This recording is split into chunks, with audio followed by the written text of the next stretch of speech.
And welcome back to your last section of Chapter 1. This is about growing pains in the New Republic, and this is about the time from 1790 to 1823, if I was approximating. I hope you enjoyed my funny face at the beginning of the video. I was just trying to make you laugh. And here we go. Just a reminder that you can use your pause and rewind buttons if there's something you don't understand. You can do that here, but please don't try doing it in the classroom anymore. All right, your learning targets today. We're going to discuss how Washington structures the federal government and how political parties begin to emerge, because they were not a part of our history when the Constitution was written, only shortly after. We're going to discuss the major foreign policy issues that we had to deal with, including the War of 1812 and the Monroe Doctrine. That'll be a little bit out of order, so you may have to add to it. We're going to skip around learning targets here. Analyze the major events of Jefferson's presidency and describe how the North and South are becoming different places. Washington's government. He sets up the first presidential cabinet.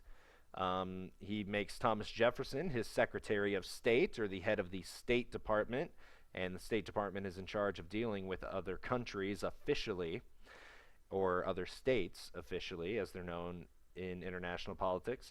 And the Secretary of the Treasury is Alexander Hamilton. They also establish a Department of War, or Department of Defense as we would know it today.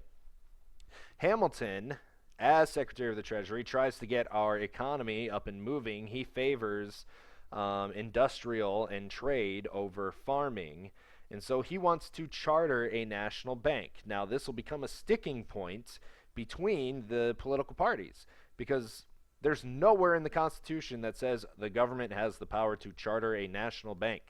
But under the powers of Congress in our Constitution, there is something called the Elastic Clause, or also known as the Necessary and Proper Clause. Basically, a catch-all that allows the government to regulate food and drugs, to allow the government to regulate the internet, to do a lot of the things that the government has to have the power to do, but our forefathers could have never foreseen anything like the internet or anything like that. So it all comes from this last power that Congress has. And this debate creates political parties. Does the Constitution give the national government the power to create a national bank? And here is how we divide ourselves up. Alexander Hamilton and the people who want a national bank are called Federalists. They favor a strong centralized government, just like the other Federalists. They are pro-British because they realize the British would be a huge trading partner for them. They want to base the economy on industry and trade, and they support a loose construction of the Constitution. Now look down here for basically the definition of loose construction. Since it is not prohibited by the Constitution, the Elastic Clause gives them the ability to charter a bank. Basically, that's the difference. That's called a loose construction.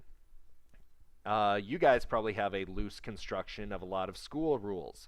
If it doesn't prohibit me from doing it, then I could probably get away with it. Same thing here. If the Constitution doesn't prohibit the government from doing it, then they're not breaking the law by doing it. To a Democratic Republican, however, and these are our current Democrats, they're the only political party to be here through the entire history of our country. They just changed names. The Republicans actually come in right before the Civil War on the issue of slavery. The Democratic Republicans are led by Thomas Jefferson. They thought the states should have more power. They want to base the economy on farming. They're pro-French during this time period. They think we should base our relations with French since they helped us during the war and all. And they support a strict construction of the Constitution. And to a Democratic Republican, since it is not a power given to the government, they should not be allowed to charter a bank. So Washington's in the middle of all this. Washington's our only president who wasn't officially a part of either party, but if he did fall into one, he would be a Federalist, because he eventually allows Hamilton to charter the bank and go through with his economic plan for our country. Okay, our foreign policy issues. We have to deal with the French Revolution.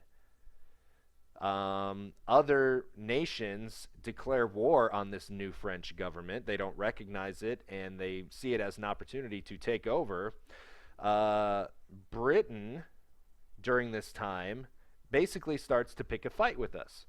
They seize our sailors and force them into their navy to work, basically like servants. And that's called impressment. Over 9,000 U.S. Sailors from our Navy are impressed. Not how that sounds. They're not impressed, but they are impressed into the British Navy. They're forced to work for them in the war.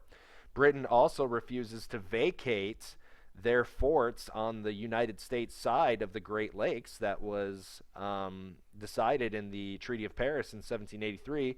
They're still in those forts, and they're like, what are you going to do? Make us move? Come on. We're Britain. You're the United States. You won that war, but whatever. We're staying. So John Jay, one of the writers of the Federalist Papers, is sent to negotiate a treaty with Britain, and he signs Jay's treaty, but it only delays war between the United States and the British.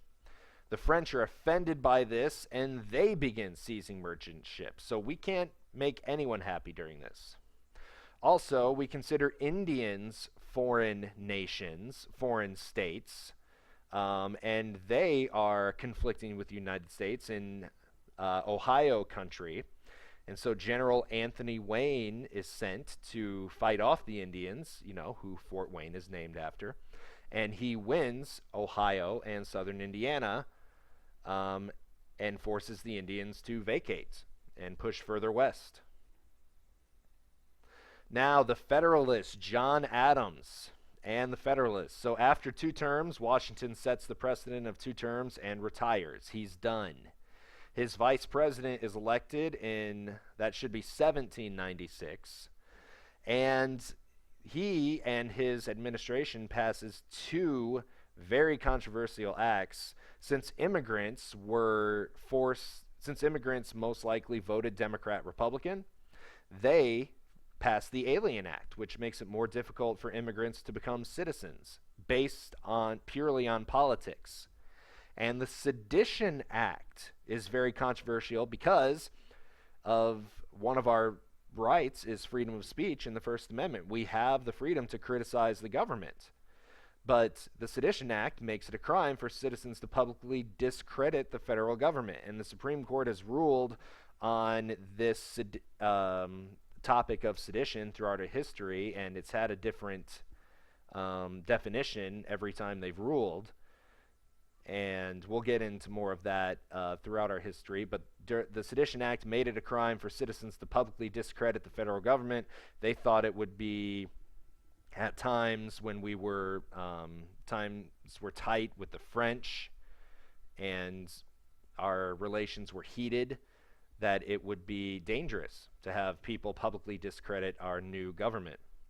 Citizens are very opposed to these acts, and it's why Adams only serves 1 term, and Jefferson is elected in 1800.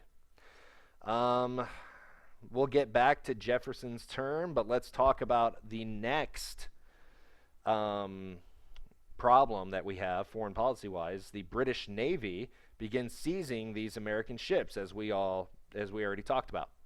So Jefferson asked Congress for an embargo, or we suspend trade with Britain.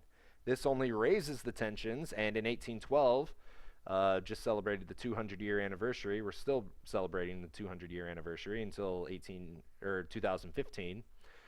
War breaks out and finally ends the tension with Britain. Our tensions boil over. We try to invade British Canada and fail. Britain pushes all the way to Washington, D.C., and burns the Capitol and the White House. and some very priceless artifacts will never be gotten back because they were burned during this attack. We defeat the British in other major attacks, and we sign a treaty in 1815, but there really wasn't a winner. It was just kind of a war, and then we decided to stop fighting each other. So there really wasn't a winner. No boundary changes. But it does show that our new nation is going to have some stability if we can fight the British twice. So causes and effects of the War of 1812. Right here, British interfere with our shipping, expansion into the western frontier. We all want Florida, which is owned by Spain. Warhawks want to push Britain all the way out of North America. And effects encouraged nationalism, that we are going to be a steady country. Brought an end to the Federalist Party at this point because they were pro-British. Shattered the strength of Native American resistance, and we did acquire Florida a few years after that.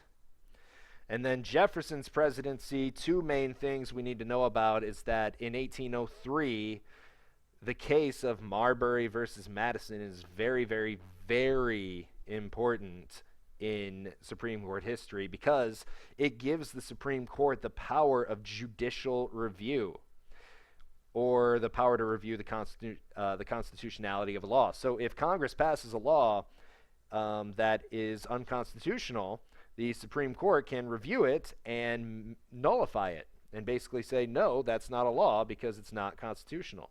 They are going to interpret what the Constitution means and whether something is legal or not.